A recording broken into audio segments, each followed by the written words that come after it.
tidak meletakkan peradaban orang Papua.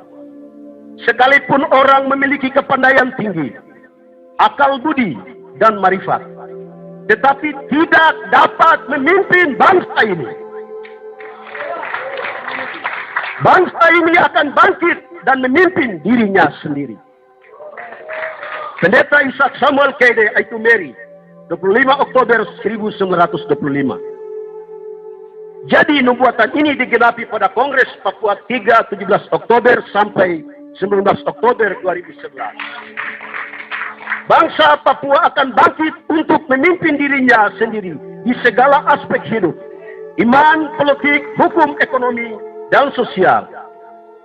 Jadi kalau jaksa penuntut umum bertanya siapakah yang prakasai sidang Kongres Papua 3, masalah Papua tidak diselesaikan dengan cara dan model persidangan ini. Artinya masalah Papua bukan masalah hukum melulu atau semata-mata. Masalah Papua menyangkut masalah sosio-yuridis, sosio-kultural, dan masalah yang berkaitan dengan kedaulatan Tuhan dan atas rakyat dan tanah Papua. Masalah Papua diselesaikan dengan ranah hukum. Pertanyaannya, persidangan ini apakah mampu memberikan rasa adil? Apakah demokrasi Papua haruskah dan apakah sepatutnya didudukan di kursi persakitan ini? Kiranya hakim menilainya. Tuhan di surga menyaksikannya dan sidang pengunjung rakyat Papua dan masyarakat internasional menilainya. Majelis hakim yang mulia, pejuang kemerdekaan Timur Timur dan presiden pertama menyatakan tiada perdamaian tanpa solusi damai yang adil. Demikian kata Sanana Gusmao. Mengapa 50 tahun terakhir ini tiada perdamaian di atas tanah Papua ini? Semenjak 1961, mengapa ada organisasi Papua Merdeka? Mengapa ada TPN, ada OPM? Mengapa ada pengurus politik? Mengapa ada suaka politik? Mengapa ada gerakan perlawanan rakyat Papua? Karena solusi sebagai resolusi konflik atas status politik Papua Barat tidak memberikan rasa adil bagi pemilik sah dan mutlak orang asli Papua.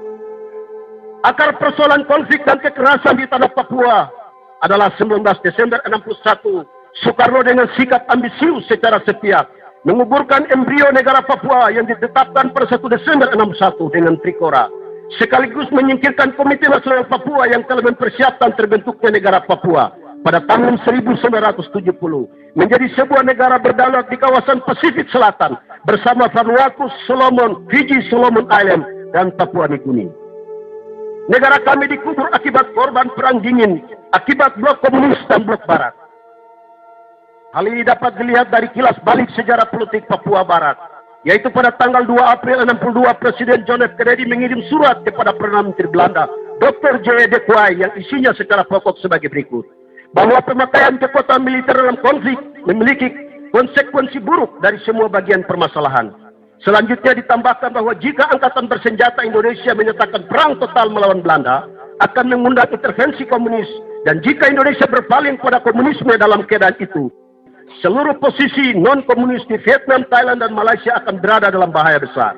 Ingatlah bahwa negara tersebut berada di wilayah di mana Amerika mempunyai komitmen dan beban terus. Oleh karena itu disarankan kepada Belanda untuk menarik diri dari wilayah dan menyerahkan kekuasaan atas West New Guinea kepada Indonesia.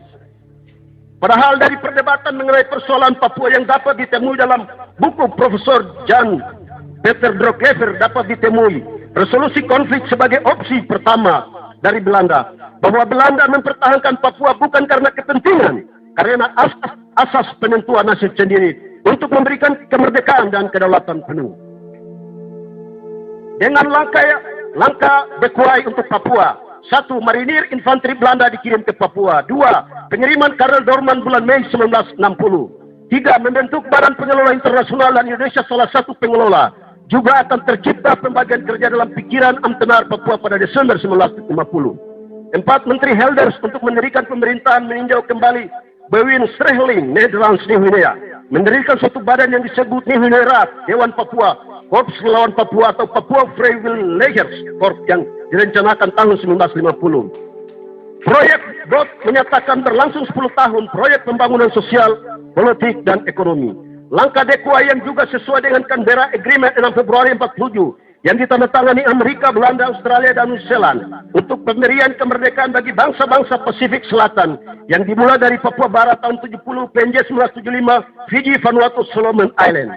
Dan sekarang negara-negara itu sudah merdeka, tinggal West Papua. Majelis Hakim yang mulia, apakah 50 tahun hak politik kami bangsa Papua terus diperdebatkan dan menambah daftar masalah dan penderitaan atau penderitaan ini harus diakhiri?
Papua merdeka.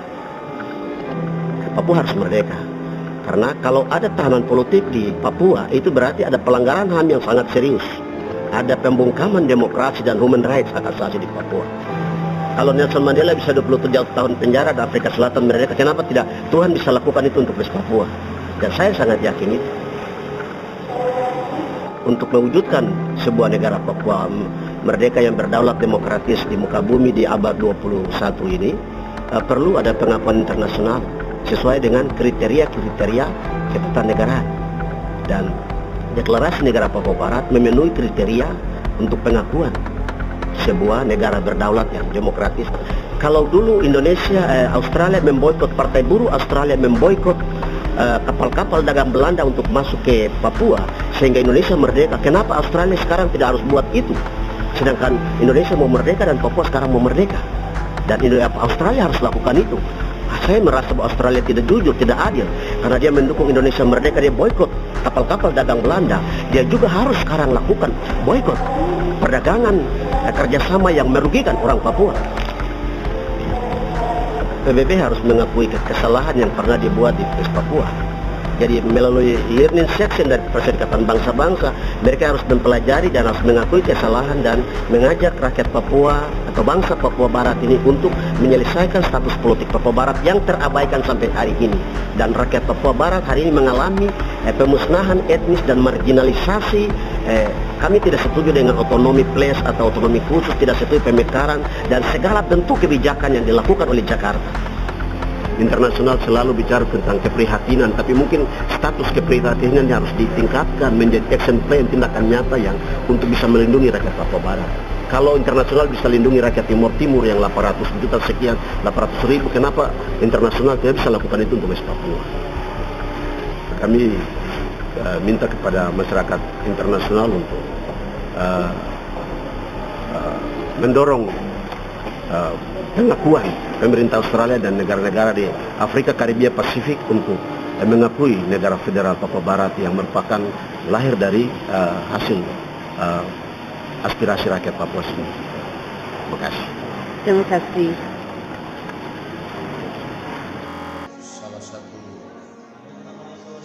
political prisoner atau tahanan politik yang berkurang 17 tahun tidak masuk Indonesia prison atau penjara Indonesia hanya untuk satu, yaitu mewujudkan negara Papua Barat yang merdeka, demokratis, adil dan damai dan sejajar dengan bangsa-bangsa lain atau 100 lebih bangsa-bangsa yang telah